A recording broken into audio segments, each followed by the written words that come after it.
Hello friends, இப்போ இந்த வீடியோவில் என்ன பார்க்க போகிறோம் அப்படின்னு பார்த்தீங்கன்னா 09/07/2020 Hindu news paper news analysis பார்க்க போகிறோம். இதில் ஏதாவது டவுட் இருந்தாலோ உங்களுக்கு இந்த பர்டிகுலர் பிடிஎஃப் வேணும்னாலோ கீழே டிஸ்கிரிப்ஷனில் எங்கள் டெலகிராம் குரூப் லிங்க் இருக்குது, அதில் ஜாயின் பண்ணிக்கோங்க. அண்ட் அந்த டெலகிராம் குரூப் லிங்க் சில பேருக்கு ஒர்க் ஆகிறது இல்லை. ஸோ அதனால் என்னோடய ஃபோன் நம்பர் கீழே டிஸ்கிரிப்ஷன்லேயும் இருக்குது. ஸோ அதுக்கு நீங்கள் என்ன பண்ணுங்கள் அப்படின்னா டெலகிராமில் மெசேஜ் அனுப்புங்க, நான் உங்களை குரூப்பில் ஆட் பண்ணுறேன். ஓகேங்களா? ஸோ இது தவிர உங்களுக்கு வேறு ஏதாவது யூபிஎஸ்சி ரிலேட்டட் என்ன டவுட் இருந்தாலும் நீங்கள் அந்த பர்டிகுலர் டெலகிராம் குரூப்பில் கேட்கலாம். ஓகேங்களா? ஸோ இன்றைக்கி ஃபஸ்ட் நியூஸ் போகலாம். ஃபஸ்ட் நியூஸ் பார்த்தீங்கன்னா 3 NGOs linked to Congress under Home Ministry scanner அப்படின்னு சொல்கிறாங்க. ஓகேங்களா? இப்போ வாட் இஸ் NGO அப்படின்றது பார்த்துட்டு அதுக்கப்புறம் இதை எப்படி ப்ரிலிம்ஸ் அண்ட் மெயின்ஸில் கேட்பாங்க அண்ட் என்னென்ன ரூல்ஸ் அண்ட் ரெகுலேஷன்ஸ்லாம் இருக்குது ஃபார் ஃபண்டிங் டு NGOs அப்படின்றத நம்ம பார்க்கலாம். ஓகேங்களா? ஸோ ஃபஸ்ட்டு என்னென்ன அப்படின்றத டீட்டெயில் பார்த்துடலாம். ஸோ அதுக்கப்புறம் எப்படி ப்ரிலிம்ஸ் அண்ட் மெயின்ஸு கேட்பாங்கன்னு சொல்கிறேன்.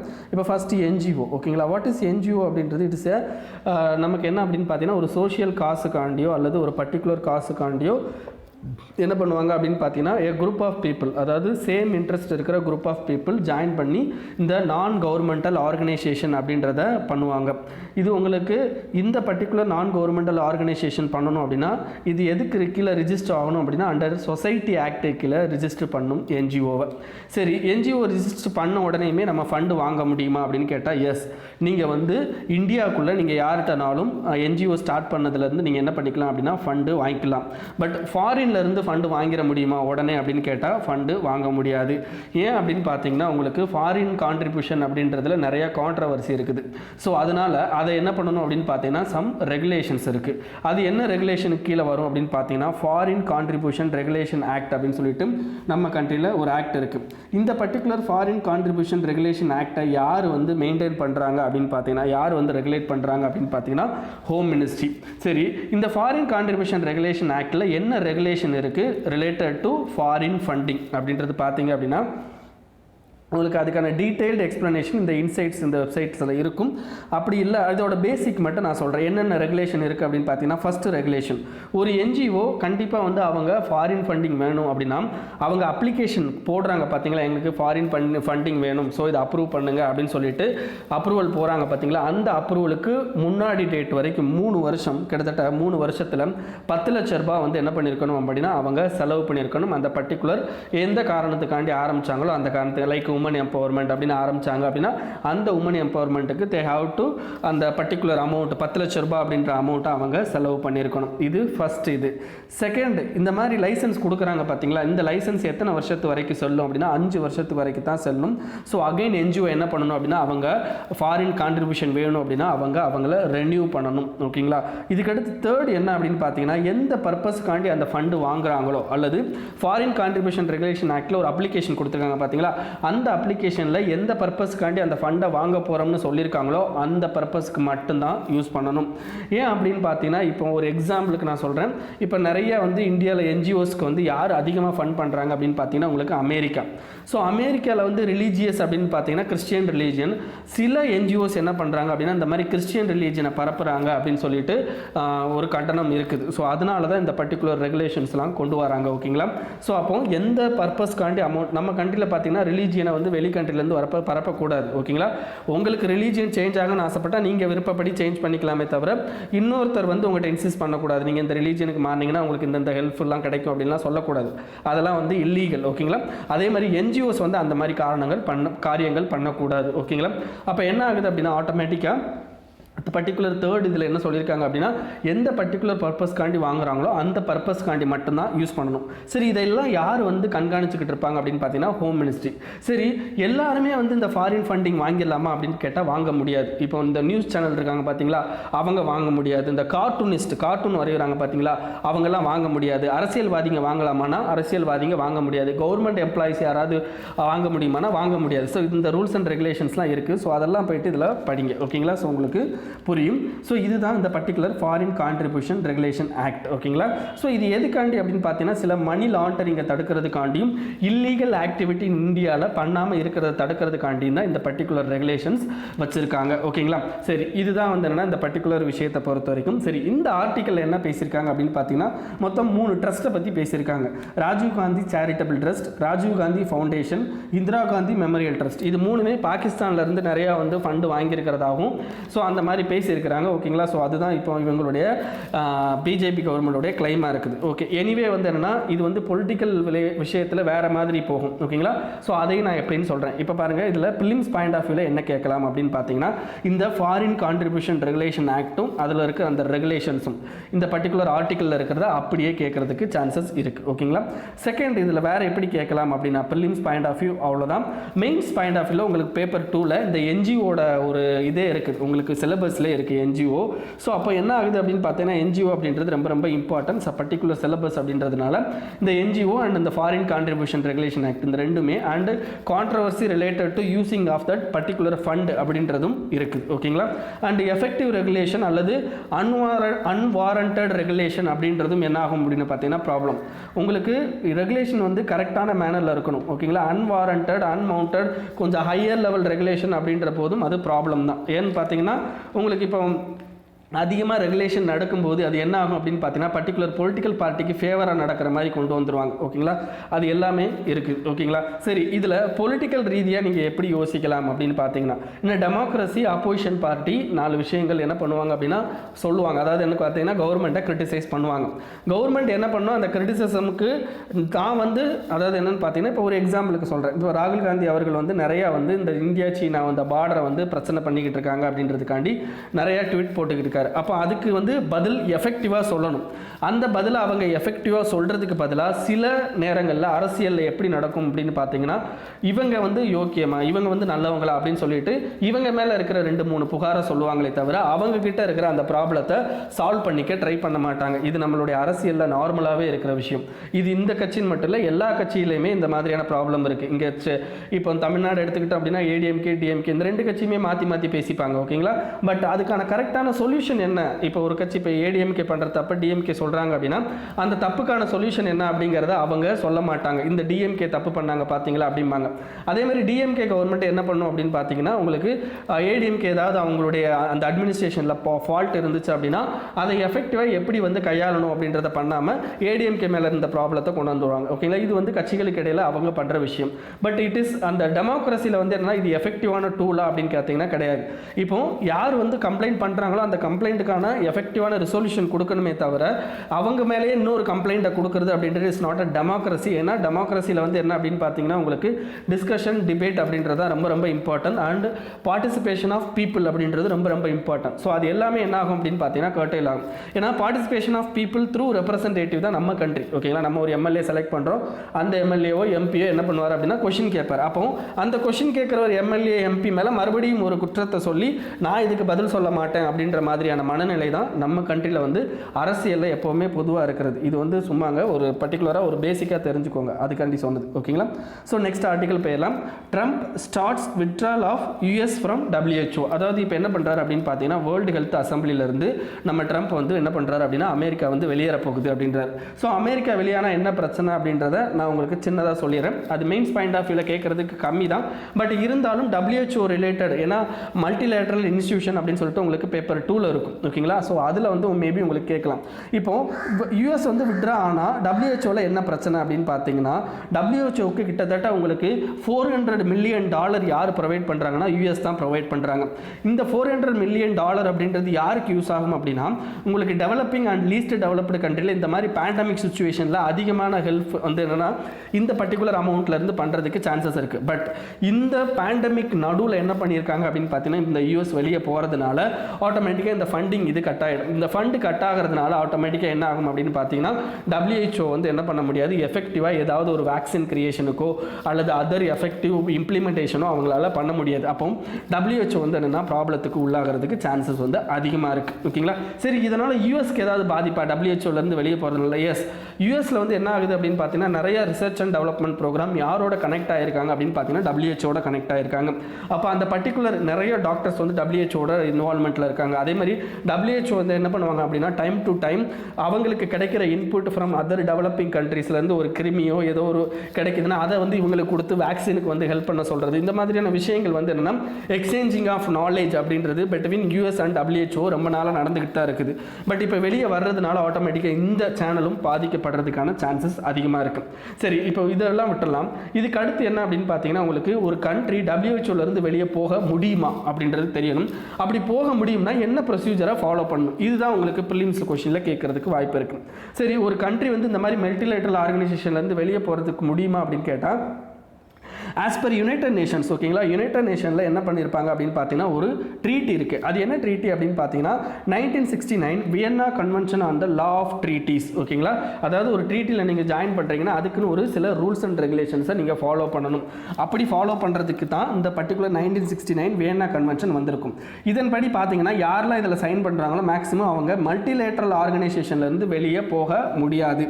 எனிவே இந்த பர்டிகுலர் கன்வென்ஷனை யார் சைன் பண்ணலை அப்படின்னு பார்த்தீங்கன்னா US வந்து சைன் பண்ணலை. சரி, US வந்து சைன் பண்ணாததுனாலே வெளியே போயிடலாமா அப்படின்னு பார்த்தீங்கன்னா உங்களுக்கு வெளியே போக முடியாது. ஏன்னா WHOவில் அந்த மாதிரியான எந்தவித ப்ரொவிஷனும் கிடையாது ஓகேங்களா. எப்படி அப்படின்னு பார்த்தீங்கன்னா 1949 என்ன பண்ணுவாங்க, சோவியத் யூனியன் மொத்தமாக வெளியில் போவாங்க. சரி, WHO விட்டு வெளியில் போயிடுவாங்க. சரி, WHO வெளியே போயிட்டாங்கன்னா அவங்க வந்து வெளியே போன கண்ட்ரின்னு சொல்லுவாங்களான்னு கேட்டால் கிடையாது. WHO அதை வந்து அவங்களை எப்படி வந்து கிளாஸிஃபை பண்ணுவாங்கன்னா இன்ஆக்டிவ் கண்ட்ரின்னு தான் கிளாஸிஃபை பண்ணுவாங்களே தவிர விட்ரா ஆன கண்ட்ரி அப்படின்னு சொல்லி கிளாஸிஃபை பண்ண மாட்டாங்க. ஸோ எனிவே நீங்கள் என்ன பண்ணலாம், ரிட்டர்ன் வந்து ஜாயின் பண்ணிக்கலாம். ஸோ நீங்கள் இன்ஆக்டிவில் இருந்தீங்க, இப்போ ஆக்டிவ் ஆகிட்டீங்க அப்படின்னு சொல்லி தான் WHO வந்து எடுத்துக்கும். ஓகேங்களா, இதுதான் வந்து WHOவில் இருக்கிற ப்ரொசீஜர். சரி, அப்புறம் எப்படி US வெளியே போக முடியும் அப்படின்னு பார்த்தீங்கன்னா யூஎஸில் தெர் இஸ் அ ரிசொல்யூஷன் இருக்குது. அது என்ன ரிசொல்யூஷன் அப்படின்னு பார்த்தீங்கன்னா அவங்களுடைய காங்கிரஸ் இருக்குது பார்த்தீங்களா, காங்கிரஸ்னு அங்கே கீழே வைங்க ஓகேங்களா. அந்த கீழவை மேலே தான் அங்கே காங்கிரஸ்ன்னு சொல்லுவோம். காங்கிரஸ் செனட்டும்போம், அங்கே இருக்கிற கீழவைக்கு பேர் தான் காங்கிரஸ் ஓகேங்களா. அந்த கீழவையில் 1948 ஒரு ஜாயிண்ட் ரெசல்யூஷன் சைன் பண்ணியிருப்பாங்க. என்ன அப்படின்னு பார்த்தீங்கன்னா நம்ம கண்ட்ரி ஏதாவது ஒரு மல்டிலேட்டரல் ஆர்கனைசேஷன்லேருந்து வெளியே வரணும் அப்படின்னா we have to give a 1 year notice ஓகேங்களா. 1 year நோட்டீஸ் கொடுக்கணும்.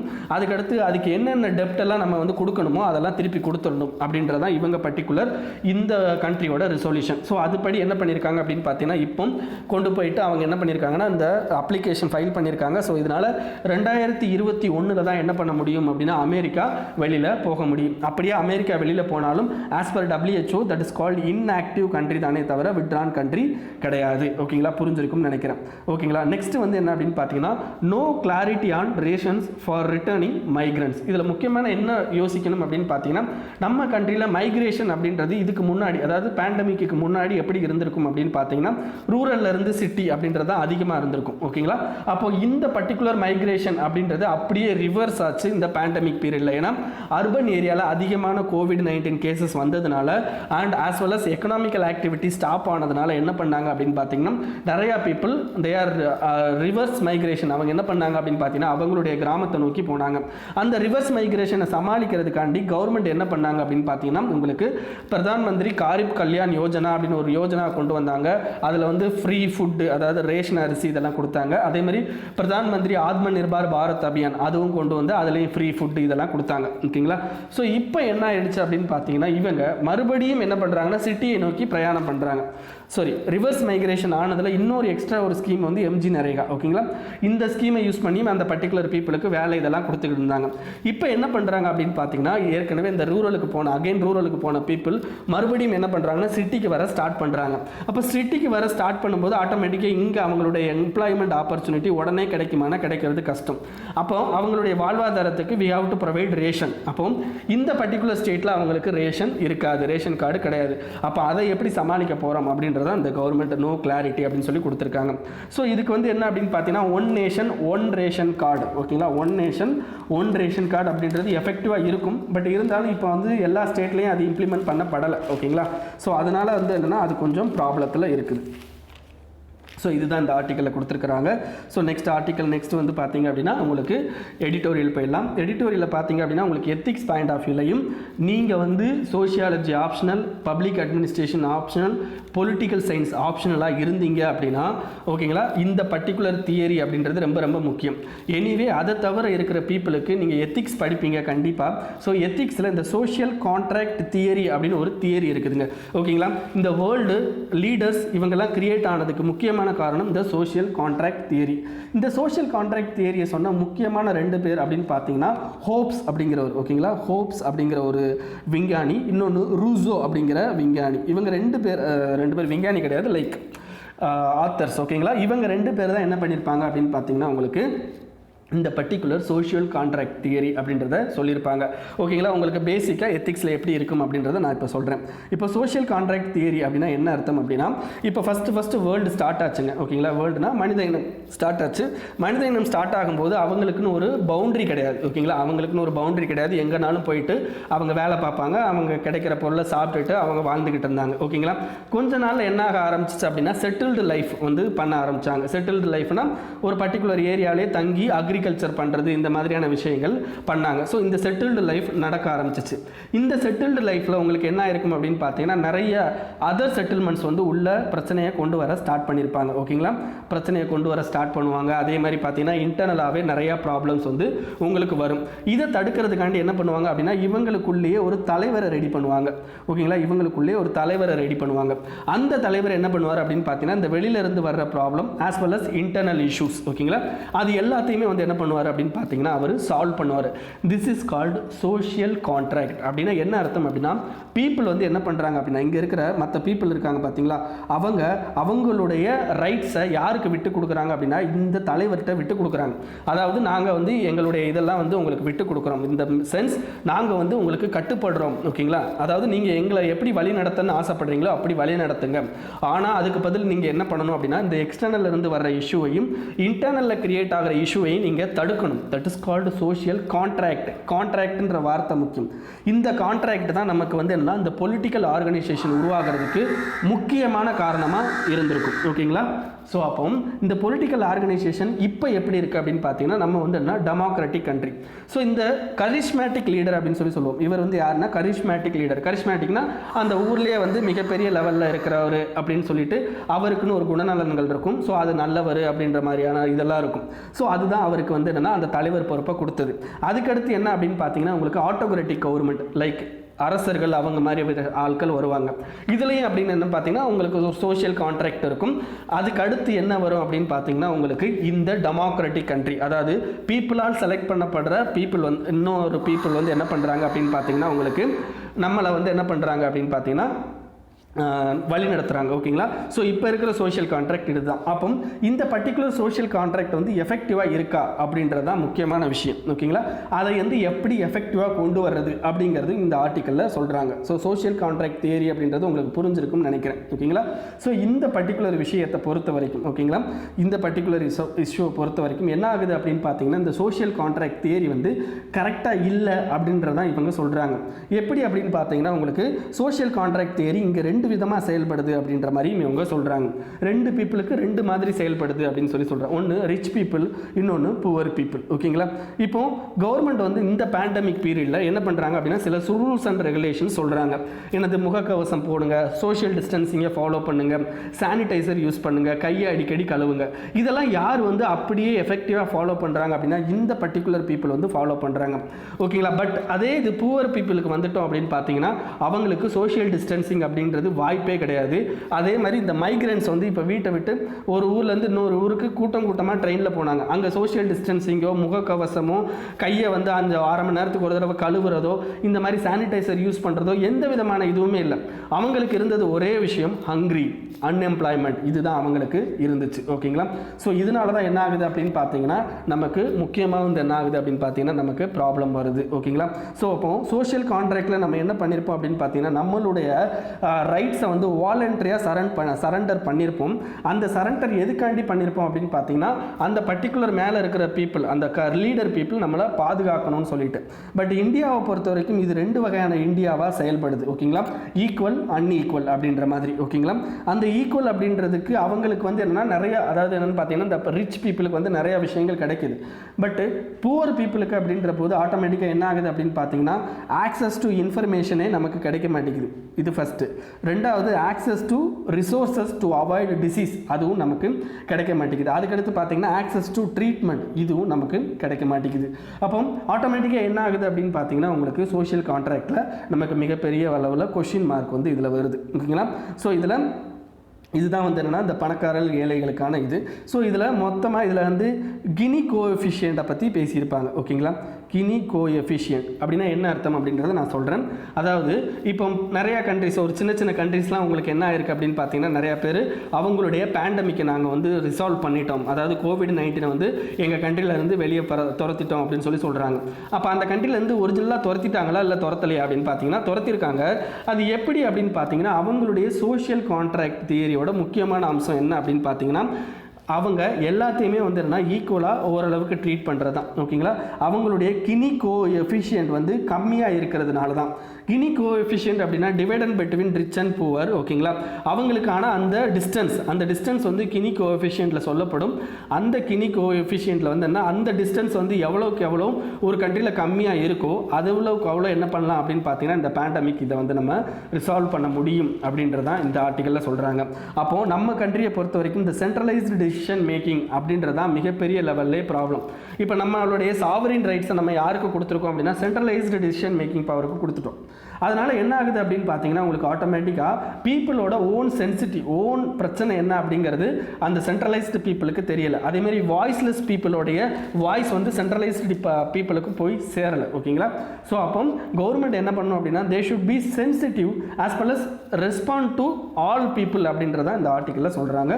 ஸோ சோஷியல் கான்ட்ராக்ட் தியரி இதெல்லாம் உங்களுக்கு புரிஞ்சிருக்கும்னு நினைக்கிறேன். ஓகேங்களா, நெக்ஸ்ட் இந்த pandemic is about eyes shut அப்படின்னு சொல்கிறாங்க. இதில் இந்த பேண்டமிக்கை பற்றி எதில் சொல்கிறாங்கன்னா, இந்த மைக்ரேஷன் பீப்புளை வச்சு தான் சொல்கிறாங்க.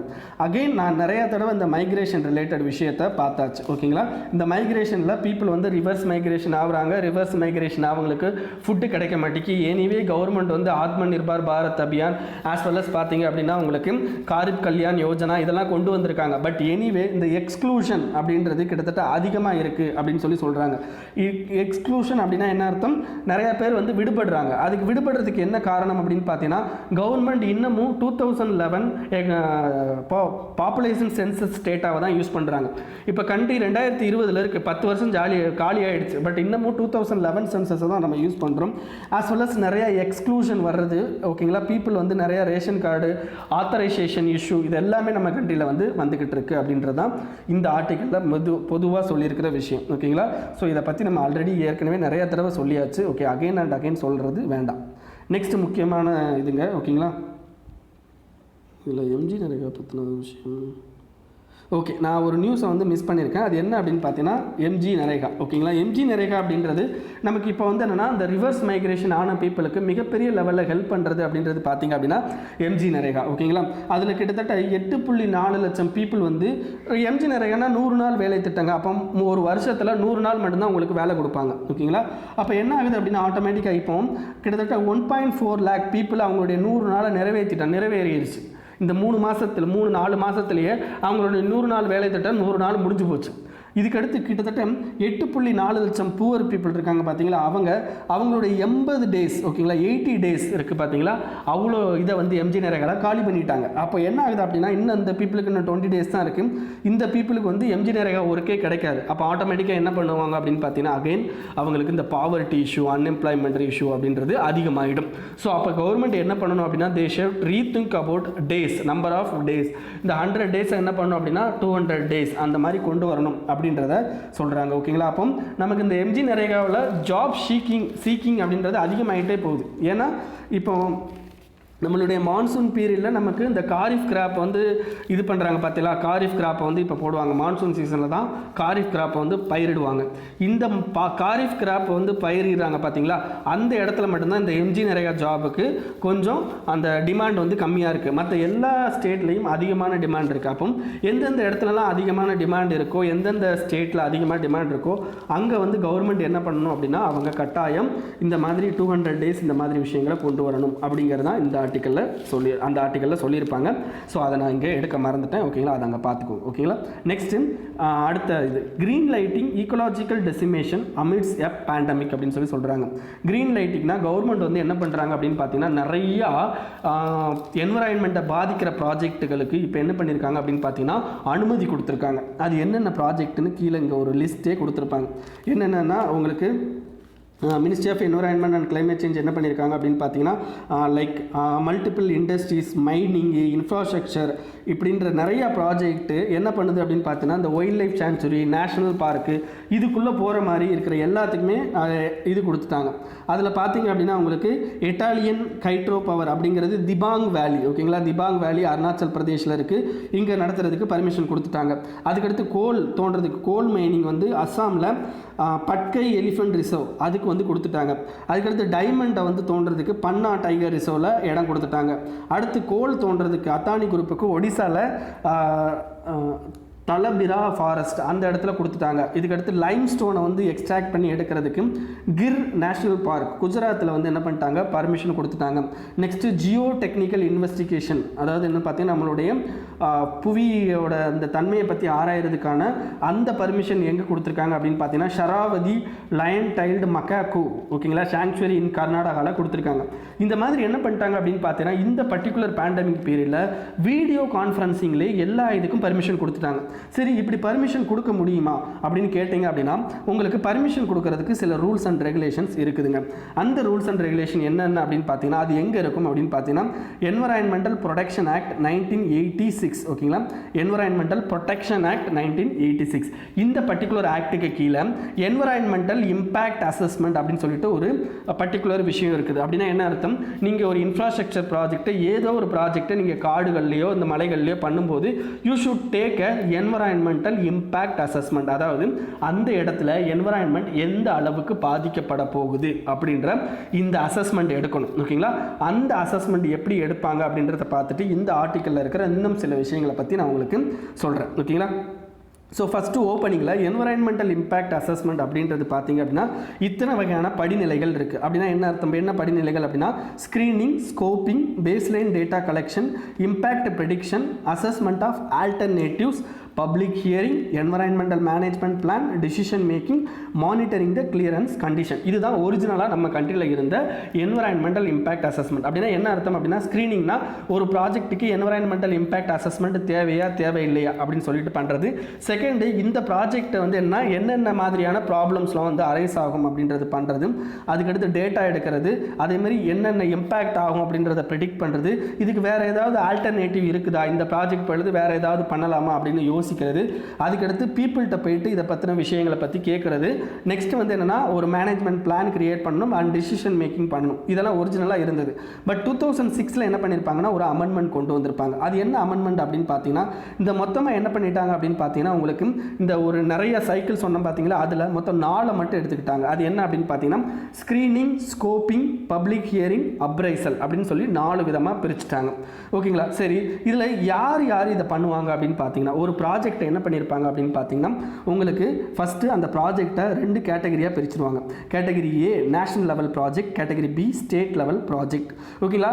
இந்த கேட்டகரி ஏ ப்ராஜெக்ட் இருக்குது பார்த்தீங்களா, இதை யார் பண்ணுவாங்க அப்படின்னு பார்த்தீங்கன்னா impact assessment agency, expert appraisal committee, இவங்க தான் பண்ணுவாங்க. கேட்டகரி பி ப்ராஜெக்ட் வந்து யார் பண்ணுவாங்க, ஸ்டேட் லெவல் அப்பாரட்டஸ் இன்ஸ்ட்ருமெண்ட்டு பண்ணிப்பாங்க, ஓகே. இதில் எந்தெந்த ப்ராஜெக்ட்டுக்கு வந்து இந்த 4 இதுவும் தேவை, எந்தெந்த ப்ராஜெக்ட்டுக்கு 4 இதுவும் தேவையில்லை அப்படின்னு பார்த்தீங்கன்னா கேட்டகரி ஏ ப்ராஜெக்டில் இருக்கிற எல்லா இதுக்குமே கண்டிப்பாக வந்து என்ன பண்ணணும் அப்படின்னு பார்த்தீங்கன்னா உங்களுக்கு இந்த என்வரான்மெண்டல் இம்பேக்ட் அசஸ்மெண்ட் எடுத்தாகணும். ஸோ அதனால் இந்த ஸ்க்ரீனிங் அப்படின்றது பண்ணணுமா அப்படின்னா தேவை கிடையாது. ஏன்னா ஸ்க்ரீனிங்னா என்ன ஸ்டேஜ் அப்படின்னு பார்த்தீங்கன்னா இந்த பர்டிகுலர் ப்ராஜெக்ட்டுக்கு என்வரான்மெண்டல் இம்பேக்ட் அசஸ்மெண்ட் தேவையா தேவை இல்லையான்னு முடிவு பண்ணுறது.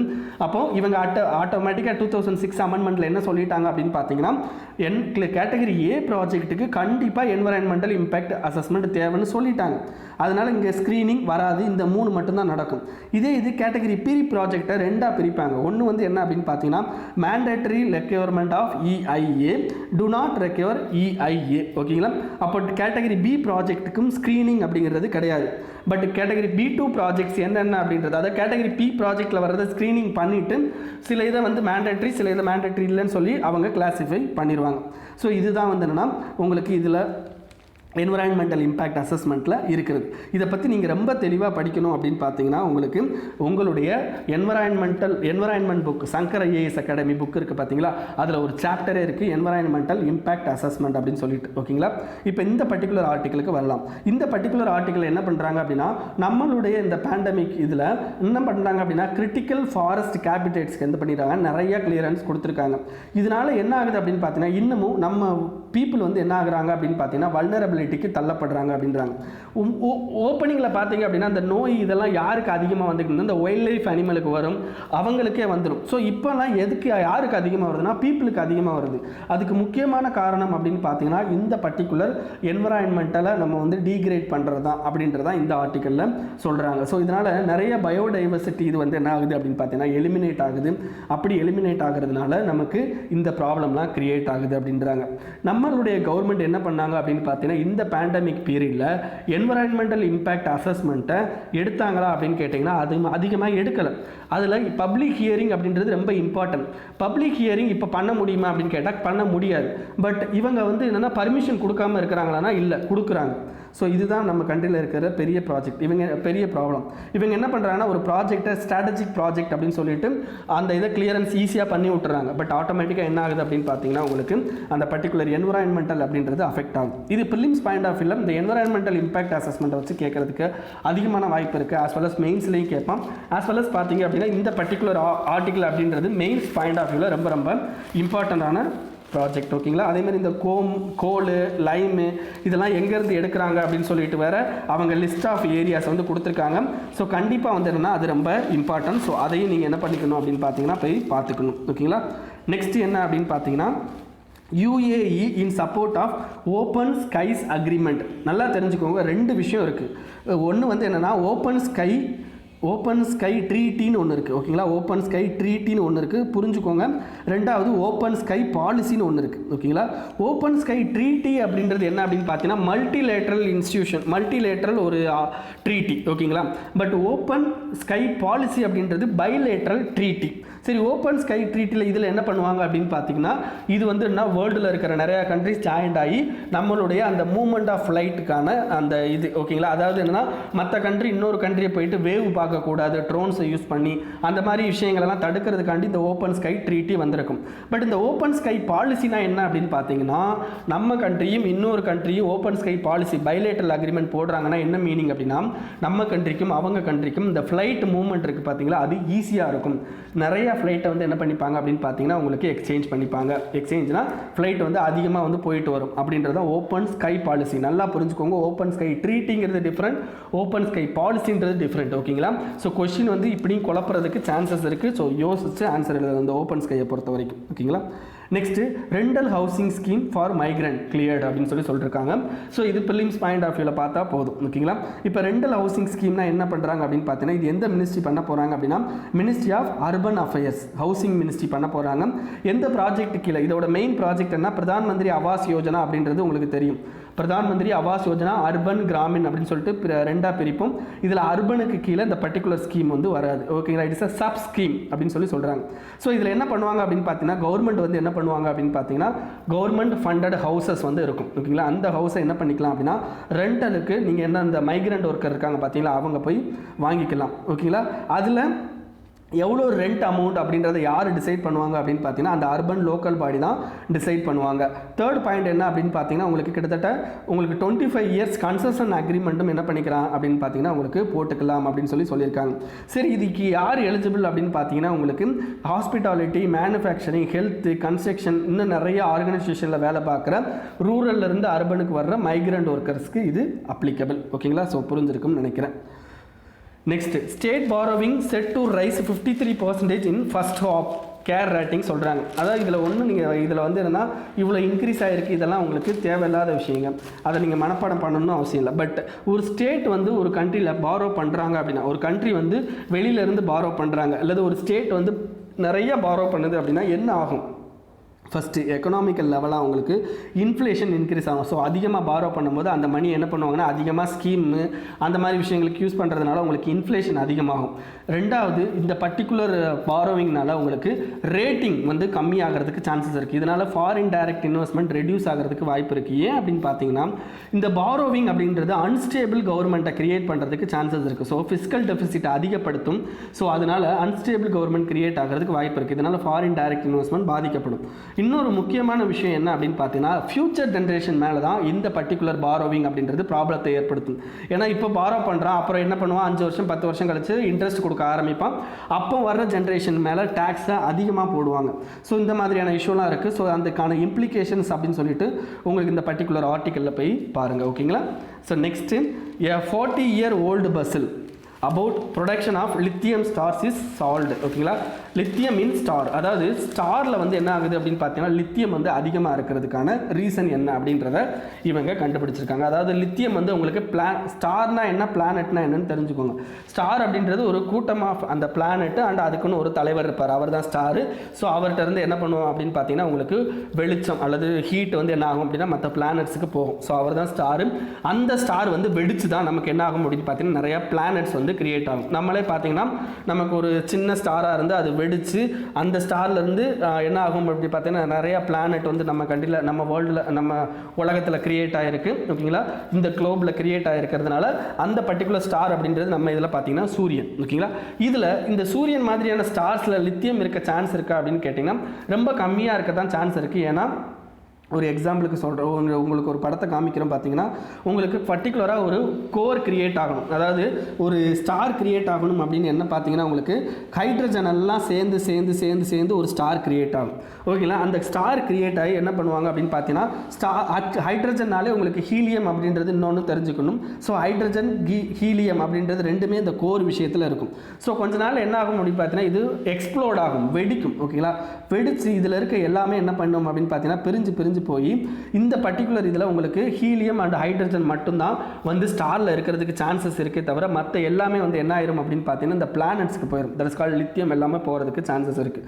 ஸோ அதுக்கு தான் இந்த படமும் உங்களுக்கு போட்டு காட்டியிருக்கேன். ஓகேங்களா? ஸோ அப்போ பர்டிகுலர் அந்த பீரியட் அப்போ என்ன ஆகுது அப்படின்னு பார்த்தீங்கன்னா லித்தியம் வந்து மற்ற இதுக்கெல்லாம் போகிறதுக்கு வாய்ப்பு இருக்குது. ஸ்டார்ஸுக்கு இருக்குது அப்படின்னா ஸ்டார்ஸில் சில நேரங்களில் இருக்கிறதுக்கு சான்சஸ் இருக்குது அப்படின்றாங்க. ஓகேங்களா? அதுக்கு ரீசன் என்ன அப்படின்னு பார்த்தீங்கன்னா ஹீலியம் ஃப்ளாஷ் அப்படின்னு சொல்கிறாங்க. ஓகேங்களா? Helium flash. ஓகேங்களா? அந்த ஹீலியம் ஃப்ளாஷ் தான் இது. ஓகேங்களா? இந்த படத்தில் உங்களுக்கு ஹீலியம் ஃப்ளாஷை பற்றி உங்களுக்கு இருக்கும். ஓகேங்களா? ஸோ இதுதான் இந்த பர்டிகுலர் இந்த ஆர்டிக்கலில் சொல்கிறது. இது உங்களுக்கு சயின்ஸ் அண்ட் டெக்னாலஜியில் மேபி கேட்கறதுக்கான சான்சஸ் இருக்குது. ஓகேங்களா? ஸோ இதுக்கு அடுத்து இவ்வளோ தான் இன்றைக்கி நியூஸு. ஓகேங்களா? இதை உங்களுக்கு உங்கள் ஃப்ரெண்ட்ஸோடு ஷேர் பண்ணிக்கோங்க அண்ட் மறக்காமல் இந்த சேனலுக்கு சப்ஸ்கிரைப் பண்ணிக்கோங்க. Thank you friends.